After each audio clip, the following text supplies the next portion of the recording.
உங்கள் அனைவருக்கும் என்னுடைய நன்றியை தெரிவித்துக் கொள்கிறேன். மழை தலை மீது நின்று கொண்டிருக்கிறது.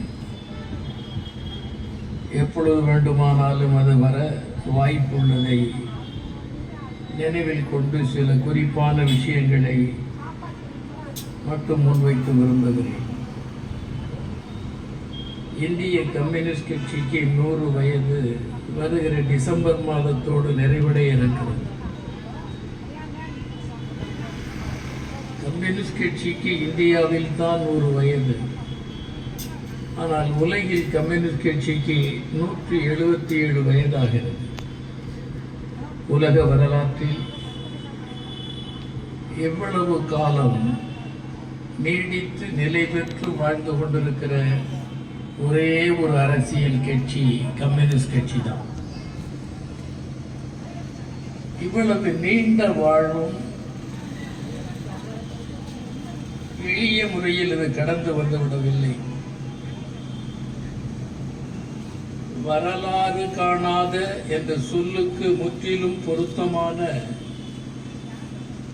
வரலாறு காணாத அடக்குமுறைகளை சந்தித்த கட்சி கம்யூனிஸ்ட் கட்சி தான். சகோதரர்களே, நான் பேசுகிற இந்த நேரத்திலே கூட உலகில் பல நாடுகளில் கம்யூனிஸ்ட் கட்சி தடை செய்யப்பட்டிருக்கிறது. உலகெங்கும் அவ்வளவு எளிதில் கம்யூனிஸ்டுகளால் இயங்க முடியவில்லை. ஏன் இவர்கள் மட்டும் இவ்வாறு வேட்டையாடப்படுகிறார்கள்? ஏன் இந்த கட்சி மட்டும் தினசரி குறிவைத்து தொடர்ந்து தாக்குகிறார்கள்? இவைதான் கவனமாகவும் கவலையோடும் சிந்திக்கத்தக்கதான். ஒன்றுமில்லை. சில தினங்களுக்கு முன்னர் அமெரிக்காவில் ஜனாதிபதி ட்ரம்ப் என்ன சொன்னார்? வெளிநாடுகளில் இருந்து அமெரிக்க பல்கலைக்கழகங்களில் கற்க வருகிறவர்களுக்கு அனுமதி மறுக்கப்படுகிறது என்று சொன்னார். சொல்லிவிட்டு இதற்கு காரணம் என்ன சொன்னார்? கம்யூனிஸ்டுகள் மாணவர்களின் போர்வையில் ஊடுருவி வருகிறார்கள்.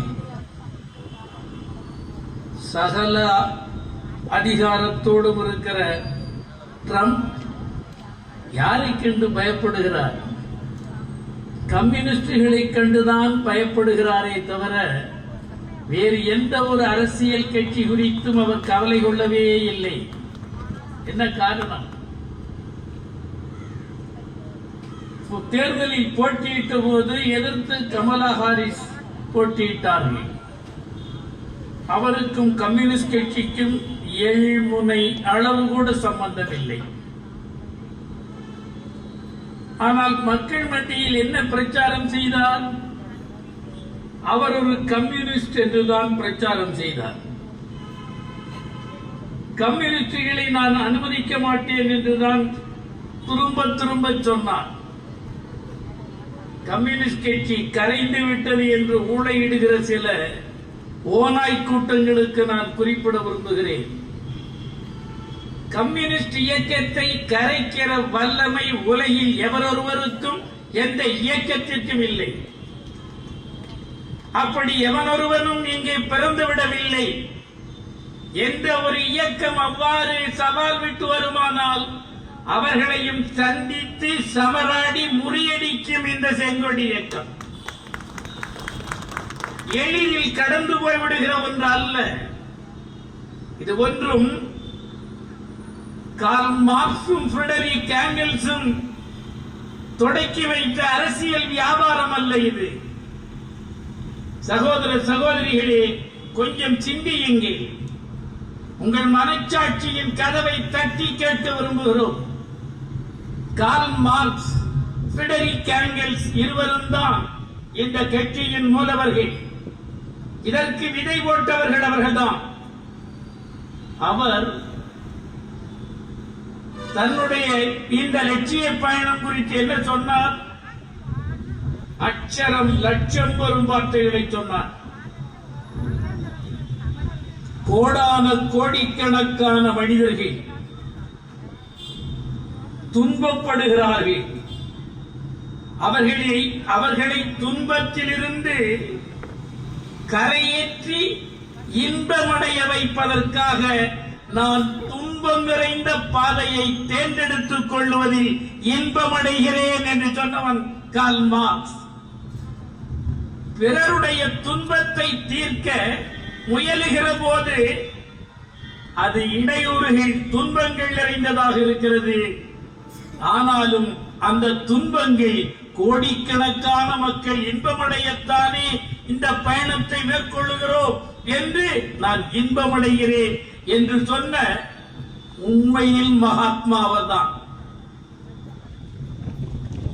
பிறருக்காக தான் துன்பமடையவும் தான் துன்பமடைவதை தெளிந்து தேர்ந்தெடுத்துக் கொண்டு அதனால் நான் இன்பமடைகிறேன் என்று டிக்ளேர் செய்கிறார் என்றால் அவன் மனித இதயம் எவ்வளவு மிக உயர்ந்த மனித நேயம் கொண்டுதான் இருக்க வேண்டும். அத்தகைய மகத்தான மனிதனால் தொடக்கப்பட்டதுதான் இந்த கட்சி. அது மட்டுமல்ல, சதிகளுக்கு ஏதோ இப்பொழுதல்ல, 1948 தொடங்கிய 848 தொடங்கிய அந்த கம்யூனிஸ்ட் லீக் குறிவைத்து தாக்கப்பட்டது. அதில் எவரெல்லாம் அங்கம் பெற்றார்களோ தேடி தேடி தாக்கினார்கள், தண்டித்தார்கள், தூக்குக்கு அனுப்பினார்கள், சுட்டுக் கொன்றார்கள். என்ன செய்தார்கள் கம்யூனிஸ்டுகள்? காக்கை குருவிகளை சுடுவது போல் சுட்டுக் கொன்றார்களே, என்ன குற்றம் புரிந்தார்கள்? கம்யூனிஸ்டுகள் சொன்னது என்ன? ஒரே ஒரு வரிதான் சொன்னார்கள். உலகில் சமுதாயத்திற்கு தேவையான செல்வம் முழுவதையும் மனிதன் தன் உழைப்பு சக்தியால் உருவாக்குகிறான். மனித சமூகம் முழுவதும் உழைத்து படைக்கிற அந்த செல்வம் மனிதர்கள் அனைவருக்கும் பொதுவாக இருக்க வேண்டும் என்று சொன்னார்கள். இது குற்ற நடவடிக்கையா? சமூக செல்வத்தை படைப்பது மனிதர்கள் தானே. இந்த மனித கூட்டம் தானே படைக்கிறது தன் உழைப்பால். அவற்றை அனைவருக்கும் உரியதாக ஆக்க வேண்டும் என்றுதான் சொன்னான் கார்ல் மார்க்ஸ். அதில் தான் குறை கண்டார்கள். பல லட்சம் கோடிகளுக்கு அதிபதிகள் அல்லவா இதே இந்தியாவில் Z+ பாதுகாப்பு அளிக்க வேண்டும் என்று கருதப்படுகிற அம்பானி எவ்வளவு ரூபாய்க்கு வீடு கட்டினார்? மும்பையில் 15,000 கோடிக்கு ஒரு குடியிருக்கிற வீடா? 5 பேர் கொண்ட ஒரு குடும்பம் 15,000 கோடிக்கு வீடு கட்டுமானால் ஆமா, வயிற்றில் எவ்வளவு மஞ்ச கொழுப்பு கட்டி இருக்க வேண்டும்? எவ்வளவு பல திமிர் கொடி கட்டி பறக்கிறது? இவ்வளவு ஆணவ கொடிமரம் போட்டு இருக்கிறவர்கள் ஆண்டி கோலத்தில் வாழுகிறவனை பற்றி கவலை கொள்வதில்லை. அவர்களுக்கு யார் குரல் கொடுப்பது? குரலற்றவர்களுக்காகவே குரல் கொடுக்கிறவர்கள் கம்யூனிஸ்டுகள் மட்டும்தான். கம்யூனிஸ்டுகளால் மட்டுமே அவற்றை செய்ய முடியும். எங்கள் கால் நகத்திலிருந்து தலைமுடி வரை ஒவ்வொரு மயிர் கால்களிலேயும் அர்ப்பணிக்கவே பிறக்கப்பட்டவர்கள் கம்யூனிஸ்டுகள் என்பதை வரலாறு நெடியிலும் நிரூபித்தவர்கள் நாங்கள். வார்த்தைகளில் அல்ல, வாழ்க்கையில் நிரூபித்து காட்டினோம். ஒன்றா இரண்டா?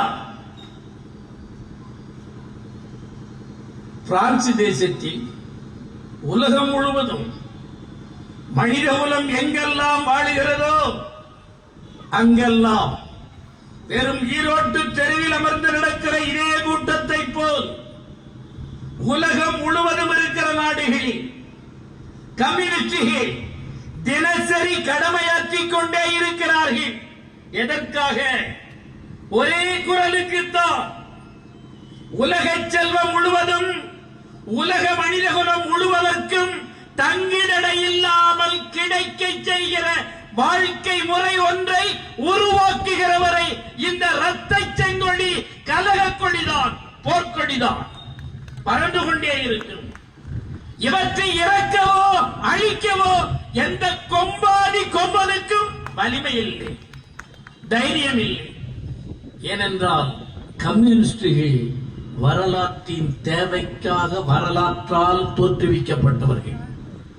கம்யூனிஸ்ட் கட்சி வரலாற்று வளர்ச்சி போக்கி நிகழ்த்த வேண்டிய ஒன்றை நிகழ்த்த வரலாறு தேர்ந்தெடுத்த கட்சி கம்யூனிஸ்ட் கட்சி.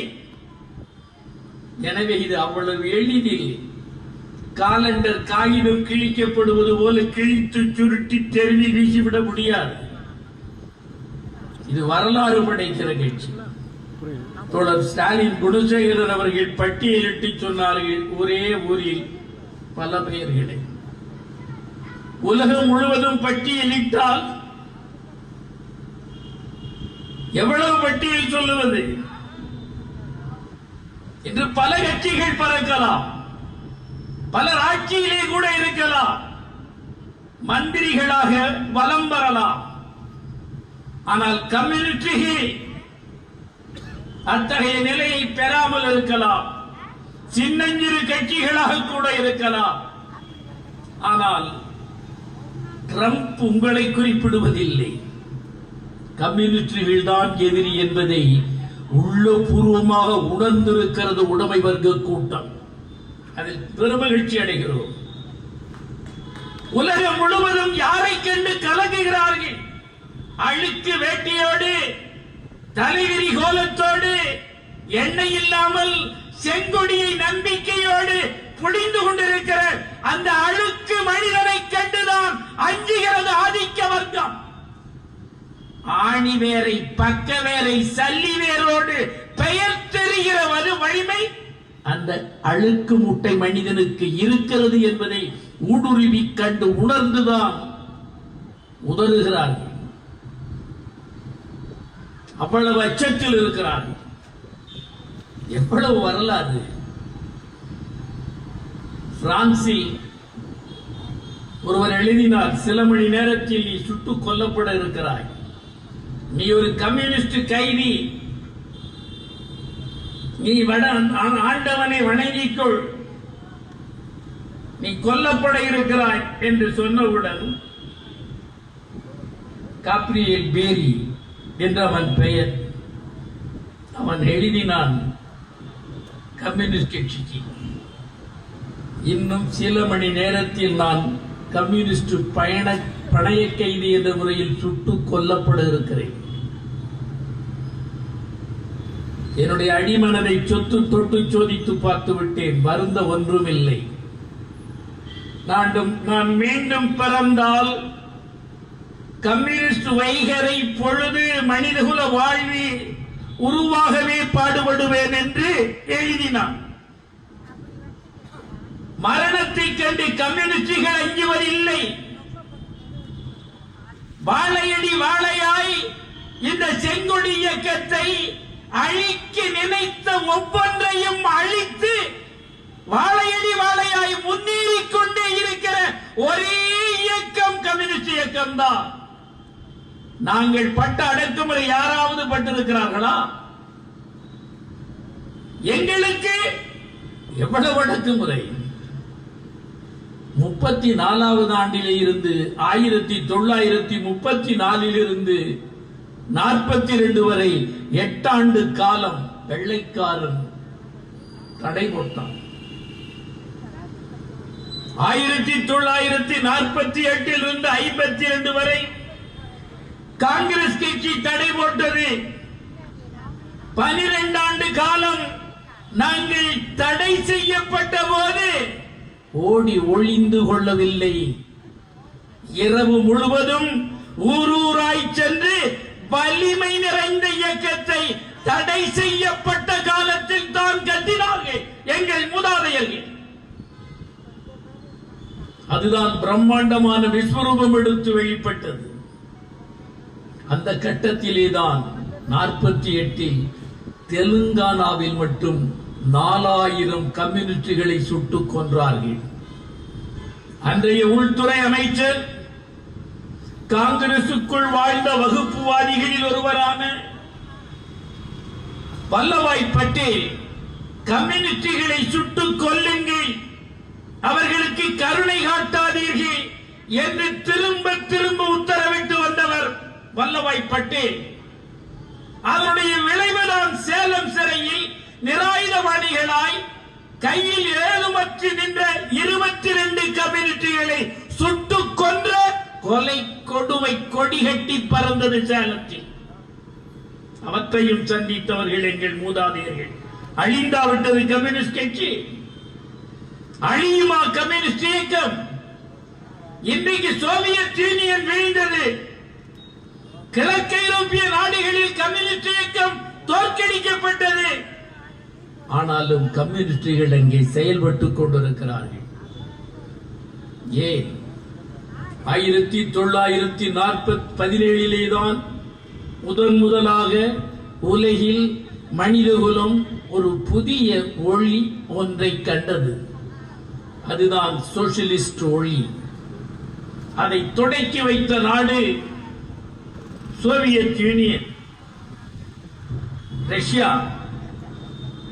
அது தொடக்கி வைத்த போது நம்முடைய தமிழ் மண்ணில் இருந்து சங்க இலக்கியத்திலிருந்து நிகழ்கால இலக்கியம் வரை ஒரு குடியரசு என்பதற்கான இலக்கண கவிதையை வழங்கிவிட்டு போனவன் மகாகவி பாரதி. அவன்தான் அங்கே நடந்த ரஷ்ய புரட்சியை ரஷ்ய புரட்சி என்று அவன் குறிப்பிடவே இல்லை. இந்துக்களுக்கு அவன் அந்த புரட்சியை குறித்து சொல்ல விரும்பினான். அந்த புரட்சியின் குரலுக்குள் உறைந்தும் மறைந்தும் கிடக்கிற ஞானத்தை இந்தியர்களுக்கு புகட்டுவதற்காக சொன்னான். ஆகாவென்றெழுந்தது பார் யுக புரட்சி என்றுதான் குறிப்பிட்டான்.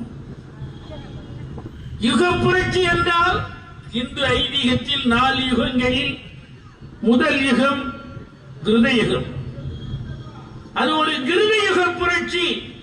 கிருத யுகம்தான் வரும் என்று அடையாளம் காட்டி கிருத யுகம்தான் மிகச்சிறந்தது என்று காலங்காலமாய் கற்றுக் கொடுத்த இந்திய மண்ணில் அந்த புரட்சி தான் நவீன கிருத யுகத்திற்கான புரட்சி என்று அடையாளம் காட்டினான் பாரதியார்.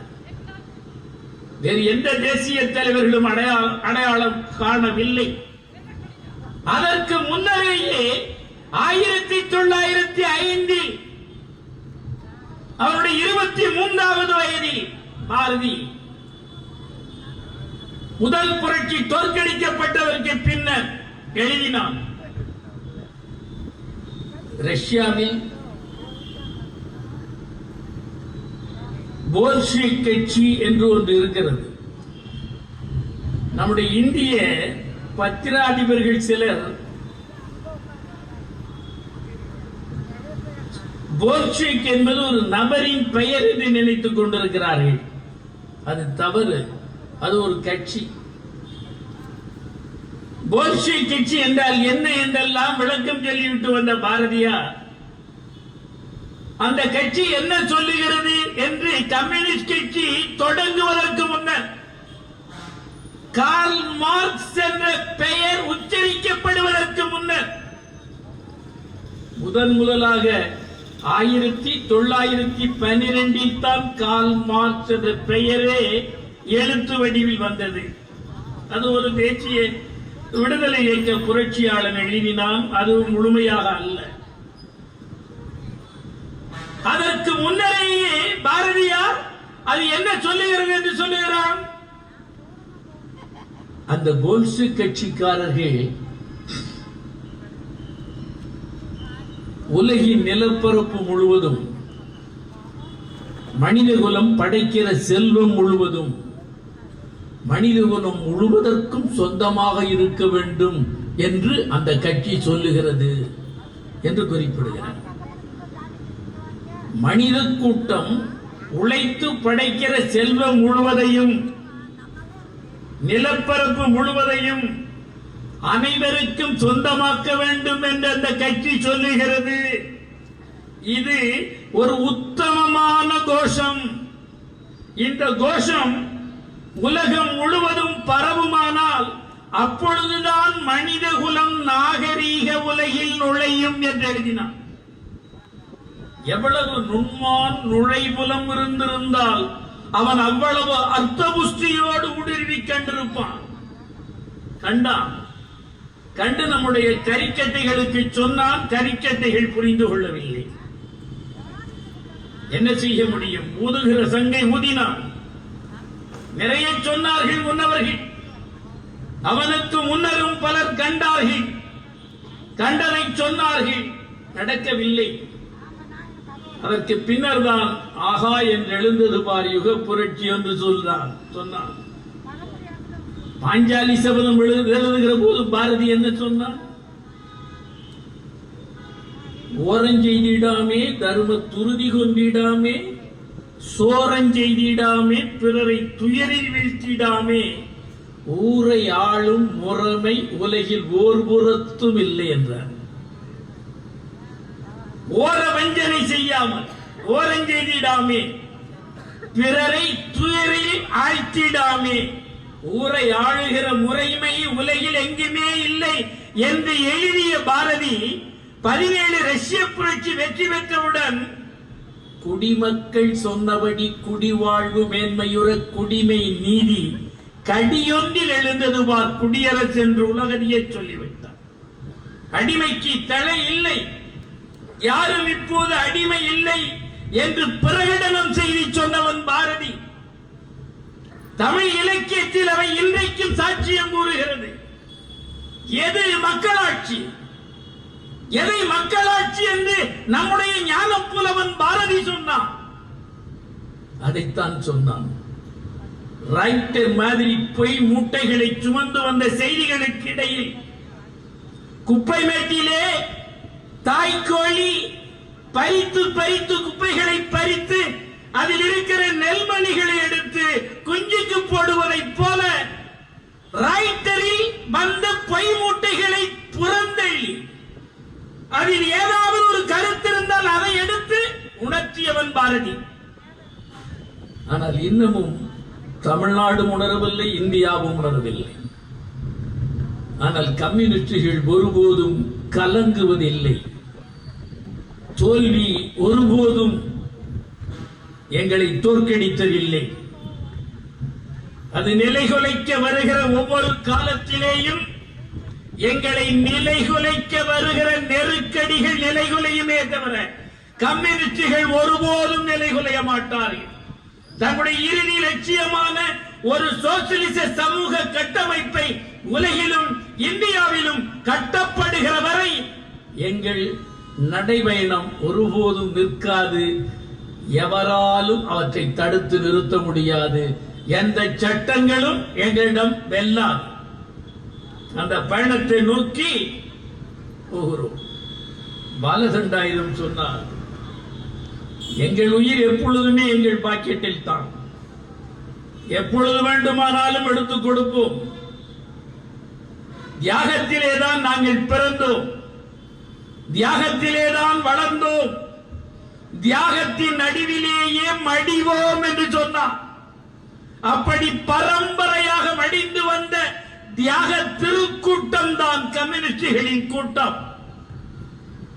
தேசிய விடுதலை இயக்கத்தில் எங்கள் தோழர்களில் சிறந்த அளவிற்கு சிறை எவனும் இருக்கவில்லை. மிக மூத்த தலைவர் தோழர் எஸ்.ஏ. டாங்கே 17 ஆண்டுகள் சிறையில் இருந்தார். சோகன் சிங் ஜோஸ் எங்கே இருந்தார்? செல்லுலர் ஜெயிலில் இருந்தார், அந்தமானில். நான் அந்த ஜெயிலை போய் பார்த்து விட்டு வந்தேன். அங்கே போய் இறங்கியவுடன் ஒரு புல்லரிப்பு. எவ்வளவு மகா உத்தமர்கள், மகத்தான தேசபக்தர்கள் இந்த சிறைகளில் தானே அடிபட்டிருந்தார்கள் என்று அந்த அறைகளுக்குள் போய் நின்று பார்க்கிற போது மெய் சிலிர்க்கிறது, பெருமிப்பை ஏற்படுத்துகிறது. அந்த சிறையில் இருந்து எவனும் தப்பிவிட முடியாது. அந்த சிறைகளில் அடைபட்டு வந்தவர்களில் ஒருவர் தான் சோகன் சிங் பக்னா. இவர்களெல்லாம் தியாக திருவிளக்குகள். கனடாவில் இருந்து பிரிட்டிஷாருக்கு எதிராக ஆயுதம் தாங்கி வந்த அந்த கப்பலில், அதன் பெயர் காமகட்டமாறு, அந்த கப்பலில் வந்து கல்கத்தாவில் கரையேறுவதற்கு முன்னர் பிரிட்டிஷ் உளவுத்துறை இதை கண்டறிந்து சுட்டுக் கொன்றார்கள். பலர் கொல்லப்பட்டு கடலோடு சமாதியானார்கள். அதில் தப்பி குதித்து நீந்தி கரையேறி வந்த விரல் விட்டு எண்ணுகிற சிலர் இந்திய கம்யூனிஸ்ட் கட்சியிலேதான் இணைந்தார்கள். அத்தகைய மகத்தான பாரம்பரியம் கொண்டது கம்யூனிஸ்ட் கட்சி. மிக எளிய தியாகம் அல்ல. எங்களையே அழித்துக் கொள்ள கற்றுக் கொடுத்த குருபீடம் தானே மார்க்சிய பீடம். பிறர் துயர் தீர்க்க, பிறர் நலம் பேண தன்னையே ஈர்த்து விடுவது கம்யூனிஸ்டுகளின் இயல்பு. அந்த இயல்புக்கு ஏற்பத்தான் எங்கள் வரலாறு நடந்திருக்கிறது. எவ்வளவு பேரை நாங்கள் பட்டியலிடுவது? பகத்சிங்கும் அவருடைய பரம்பரை முழுவதும் 1919 20 முழு சுதந்திரம் வேண்டும் என்று முதல் குரல் எழுப்பியவர்கள் கம்யூனிஸ்டுகள். அண்ணல் காந்தியடிகள் கூட அதை ஏற்றுக்கொள்ளவில்லை. முழுமையாக குரல் எழுப்பவே காங்கிரஸ் அங்கிய பொழுது முழு சுதந்திரம் தான் வேண்டும் என்பதை நிர்தாட்சியத்தோடு முன்வைத்தது கம்யூனிஸ்டுகள் தான். காங்கிரஸ் மகாசபையிலேயே தீர்மானம் கொடுத்தார்கள். எனவே உலகு தழுவிய தியாக பயணத்தை வடித்தெடுத்தால் கல்லும் கரைந்துருகும். அவ்வளவு துயர் நிறைந்த வரலாறு கம்யூனிஸ்டுகளின். இந்திய வரலாறும் சரி, உலக வரலாறும் சோகம் ததும்பிய வரலாறு. ஆனால் வீரம் கொப்பளித்த வரலாறு. ஒருபோதும் அஞ்சியதில்லை. அச்சத்தை ஒருபோதும் கம்யூனிஸ்டுகள் கண்டதில்லை. தங்கள் லட்சிய நிறைவேற்றத்திற்காக சர்வவரி தியாகம் செய்ய கற்றுக் கொடுப்பதுதான் கம்யூனிஸ்ட் இயக்கம். ஏனென்றால் நிரந்தர பரிபூரண விடுதலை கம்யூனிஸ்டுகள் முன்வைத்துள்ள சோசியலிச சமூக வாழ்க்கை முறையிலேதான் அது கிடைக்கும். இதைத்தான் இங்கே துளசிமணி பேசுகிற போது குறிப்பிட்டார்கள். ஒரு விஞ்ஞான சோசியலிச வாழ்க்கை முறை என்பதுதான் கம்யூனிசத்தின் முதல் கட்டம். சோசியலிச வாழ்க்கை முறை என்பது கம்யூனிஸ்ட் சமூக அமைப்பில் தகுதி நிறைந்த பிரஜைகளை உருவாக்குவதற்கான உலைக்களம் சோசியலிசம். அதற்கு தக்க பிரஜைகளை பண்படுத்துகிற களம் சோசியலிசம். அது நீண்ட காலம் எடுக்கும். பழுத்த பழம் காய் நிலையில் இருப்பது போல் மொட்டு பிஞ்சு என்று வந்து காயாகி கனிகிற மாதிரி சமூக வாழ்க்கையில் மனிதன் குடியிருக்க வீடின்றி அலைகிறான். குடிக்க கஞ்சி இல்லாமல் பதறுகிறான். தன் தேவைகளை நிறைவேற்ற முடியாமல் அல்லலுறுகிறான். இவற்றிற்கெல்லாம் மெய்யான தீர்வை கொடுப்பது சோசியலிசம் தான். சோசியலிஸ்ட் முறை ஒன்றால் தான் அவருக்கு தீர்வு தர முடியும். பல கட்சிகள் இருக்கலாம் இந்தியாவில். ஆனால் கம்யூனிஸ்டுகள் தான் நிகழ்கால சமூகத்தை வேரோடு பிடுங்கி எறிந்து புதிய சமூகத்தை கட்டுகிறதற்காக பிறந்த கட்சி கம்யூனிஸ்ட் கட்சி. எங்கள் ஜனன நோக்கமே கோடிக்கணக்கான மனிதர்களை வடச்சட்டியில் வறுத்தெடுப்பது போல வறுமையில் வறுத்தெடுக்கிற கொடுமைகளில் இருந்து விடுதலை வழங்குகிற வாழ்க்கை முறை சோசியலிசம். அந்த மகா உன்னதமான முறை வெற்றி பெற தொடர்ந்து உழைக்கிறோம். பலர் நினைக்கிறார்கள் இவர்கள் இங்கே 2 சீட்டு அங்கே 2 சீட்டு தானே என்று நினைக்கிறார்கள். கொஞ்சம் நிதானமாக யோசியுங்கள். சர்வ வல்லமை படைத்த ட்ரம்ப் எதைக்கென்று அஞ்சுகிறார்? ஒருவர் கூட அங்கே இல்லை எம்பிக்கள் கம்யூனிஸ்டிடம். ஆனால் இப்பொழுது நான் பார்த்தேன் பேஸ்புக்கில் நீண்ட பேரணி, இளைஞர்கள் நிறைந்த பேரணி, அறிவால் சுத்திகள் கொடி தாங்கி அமெரிக்காவில் நடக்கிறது. பல நாடுகளில் நடக்கின்றன. அவற்றையெல்லாம் படம் போட்டு காட்டுகிற பத்திரிகைகள் இல்லை. பத்திரிகைகள் முற்றிலும் மெய்யை இழந்து பொய்யாட்டம் போட்டுக் கொண்டிருக்கிறது. பணபலத்திற்கு மண்டியிடுகிறது பத்திரிகா தர்மம். பணபலத்தில் பல்லிழித்து நிற்கிறார்கள். ஆனால் உங்கள் விளம்பரம் தேவையில்லை. உங்களை நம்பி இந்த இயக்கம் தோன்றவில்லை. எங்கள் நோக்கம் எங்கள் நெஞ்சுறுதிதான். எங்கள் நெஞ்சுறுதியோடு நிகரற்ற படையொன்றை உருவாக்கி இடைவிடா போராட்டத்தின் மூலம், வர்க்க போராட்டத்தின் மூலம், பிரம்மாண்டமான கிளர்ச்சிகளின் மூலம் இந்த சமூகத்தில் ஒரு சோசியலிச சமுதாயத்தை கட்டாயம் படைப்போம். அந்த படைக்கின்ற மகத்தான போருக்கு அனைத்து தரப்பினரும் ஆதரவு தர வேண்டும் என்று வேண்டி கேட்டு விடைபெறுகிறேன். வணக்கம்.